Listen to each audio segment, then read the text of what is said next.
بسم اللہ الرحمن الرحیم۔ السلام علیکم دوستو، آج میں آپ کو سندھ کے کارونجھر پہاڑ کا تعارف کرانے جا رہا ہوں، جسے سندھ کی جنت بھی کہا جاتا ہے، خصوصاً مونسون سیزن میں جب بارش اپنے زوروں پر ہوتی ہے۔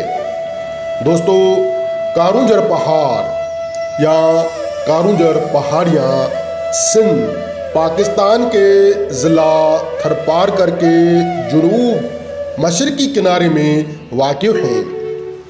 رینج تقریباً 19 کلومیٹر لمبی ہے اور 305 میٹر کی اونچائی تک پہنچتی ہے۔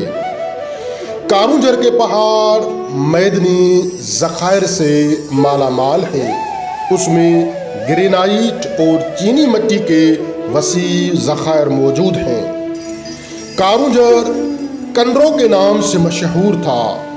پہاڑی سلسلے میں تاریخی اہمیت کے کئی مقامات ہیں، جیسے بھورو سے تالاب، الکھ واو یا چھپا ہوا کنواں، آنچل چورے، سردارو اور گاؤ مکھی۔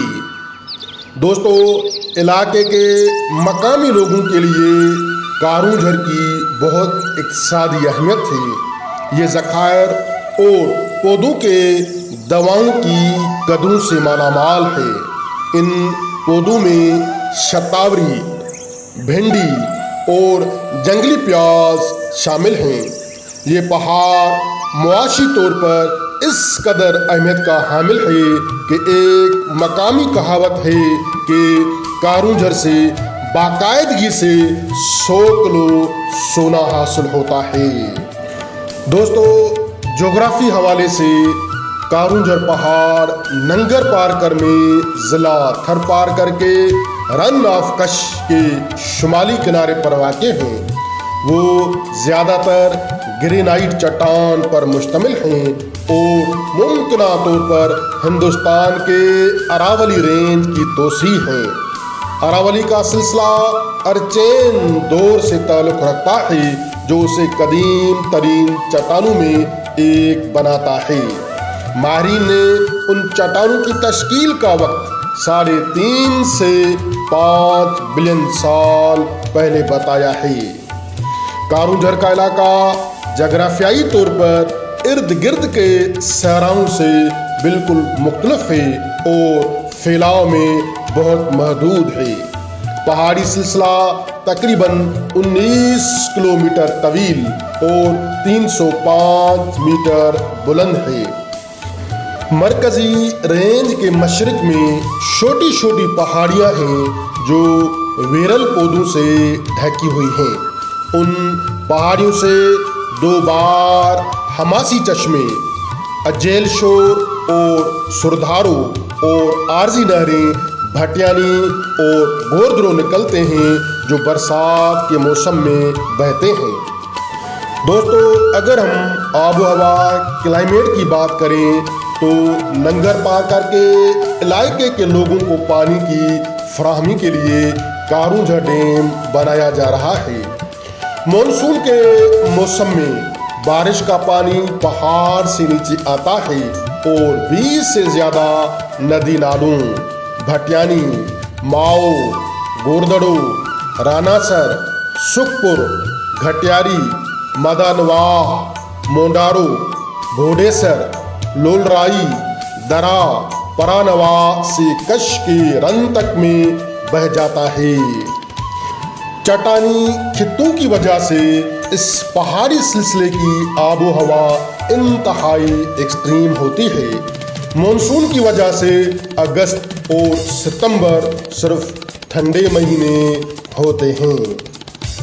دوستو، اگر ہم تاریخ کی بات کریں تو سندھی اور گجراتی شاعروں کے کئی شعروں میں کارونجھر کا ذکر آیا ہے۔